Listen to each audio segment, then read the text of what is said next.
Howdy, boys and girls, and welcome back to Penn State Week, that edition of the Carla and Crappy Show. Carla might have a different name for it. Right? Or it might be Ohio State Week.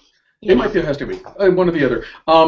Basically, we were so awful a week ago with our predictions that we decided we're picking one game, and one game only this time around. I have a feeling that one of us is going to be right, and one of us is going to be wrong. I don't know that for sure. And basically, there really is only one game that either Carla and I care about, if we're being honest with each other. So, at 8 p.m., I will leave. Actually, well before 8 p.m., probably about 10 o'clock in the morning tomorrow, Saturday morning, I will leave this, which is my childhood bedroom. This is my parents' house in Columbus, Ohio. You can see all the stuff there. It is quite stellar, I must say. That wallpaper has been up in this room since 1976, when I was 10 years old, and we moved into this place. So you guys can see I come by this honestly. And there was, let's say, a little surprise when I said I was going to Ohio University for college and not Ohio State. But the football part I get to keep.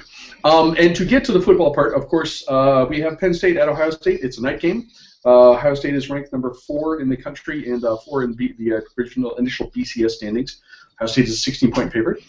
Ohio State has a slight lead, both officially and unofficially, in the series between these two Big Ten teams. I make that distinction because there are obviously a few games on both sides, including a 2010 game that officially did not happen because both teams had to vacate that entire season, even though I saw it personally.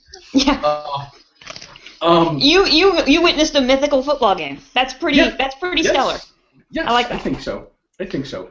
There was actually a really cool thing in the Post-Gazette, the Pittsburgh Post-Gazette today about this rivalry, and they correctly, I think, pinpointed the year that this became a bigger deal was 2005. And Penn State had sort of struggled the previous few years, and there were rumblings about maybe Paterno needs to retire.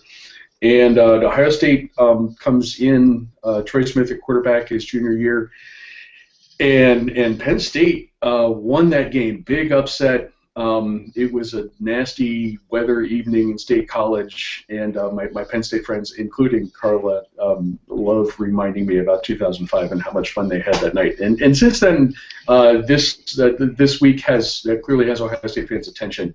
Carla, is that kind of how would you agree? 2005 was sort of the year that this became a pretty big deal.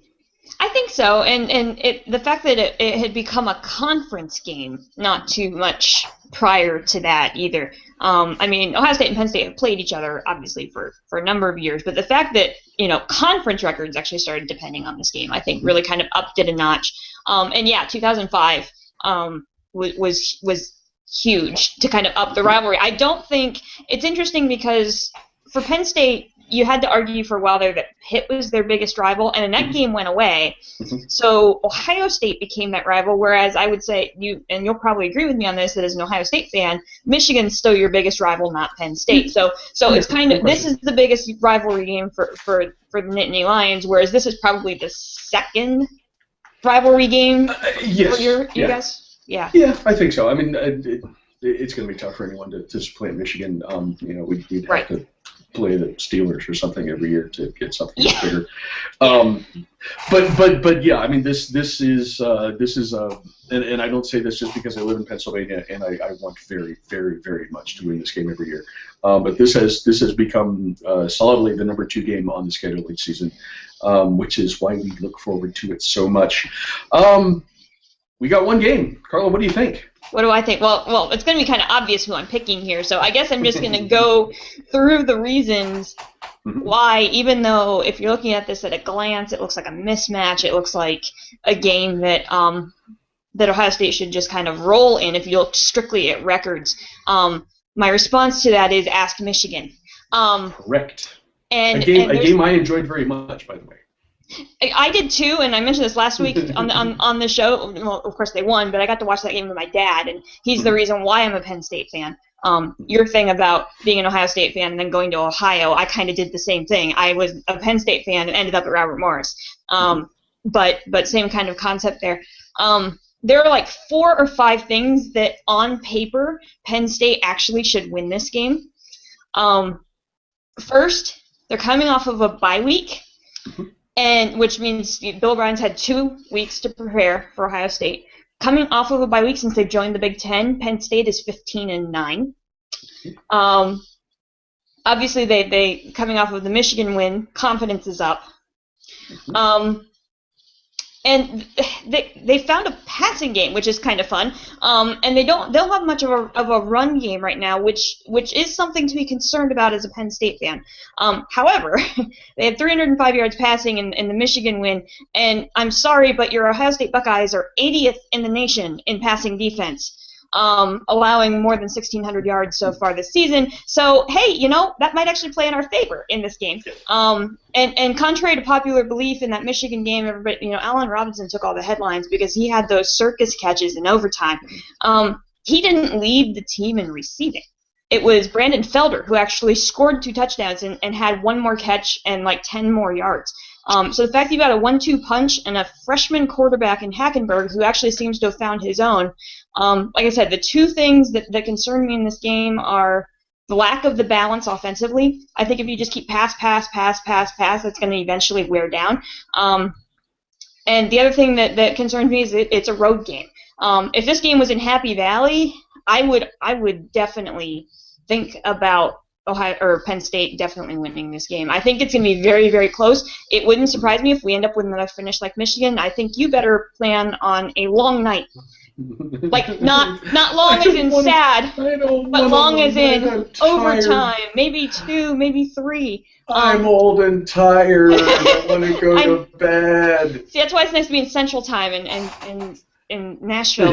Right. It's a 7 o'clock kick for me. It's great. But yeah, I'm gonna say very hearty. Let's do this, Nitz. I'm in. Okay. I have a feeling you're gonna disagree with me on this. Well, I actually don't disagree with any of your points. As we've seen since the conference season started, this is not an Ohio State defense, and the passing defense is especially a problem. And those problems were compounded by losing Christian Bryant with a broken leg a couple weeks ago. We saw these problems pretty clearly against Wisconsin. Certainly we had to scramble to pull a game out on the road against Northwestern. Same kind of thing. Iowa last week was actually kind of a surprise because the Hawkeyes were able to run the ball on Ohio State, which has been that had been what I would consider to be the Buckeyes' defensive strength so far this season. I think we do get some help by the fact that Penn State's offense is not especially balanced. They don't have the rushing game that they usually do. Although I will say Hackenberg is going to be annoying to me for many years to come, and he's pretty good already. What I see happening here, I think the savior and perhaps Carla didn't mention this. This is a telling omission. Carla didn't say anything about Penn State's defense, which is not, as is the case with Ohio State. This is not a typical Penn State defense. That's true. I see, for those of you who've been paying attention to Big Ten football, I see a game similar to that of Ohio State Northwestern. I see a lot of scoring, much more than it's going to make me comfortable. In the end, I don't think Penn State is going to be able to score quite enough to keep up with Ohio State's offense, which has looked, other than taking the early part of the Iowa game off, they have looked very good, and Braxton Miller appears to get better with each weekend. So, tight game, tighter game than I really want to see tomorrow night. Over time, I don't. Maybe that wouldn't surprise me all that much, but I do see my Buckeyes, all of this stuff around me, pulling out the win at the end of the evening. So, I guess. Well, one of us is guaranteed to win this week. Yes. Which is better than last week. I didn't. Did I pick one? I think I picked one game right. Did I pick one game right? Okay. I have never gone over. I think so, because we were different on one game, and I've never gone over as long as we've done this show. I was 0 for 5 last week. Maybe we should just stick to one game a weekend. Maybe. This might be our new show format. We'll see how this goes. Guys, thank you very much for watching. Carla, thank you for joining us live from Nashville and Columbus. Yes. And enjoy all the football tomorrow. Make sure you watch the national game that we're concerned about starting at 8 o'clock on the worldwide, whatever it is. No, it's actually on ABC, I think. Even better. Even yes. better. You are looking live at yes. Mike's bedroom. Guys, have a great weekend. We will see you again soon. Thank you. Bye. We are. OH.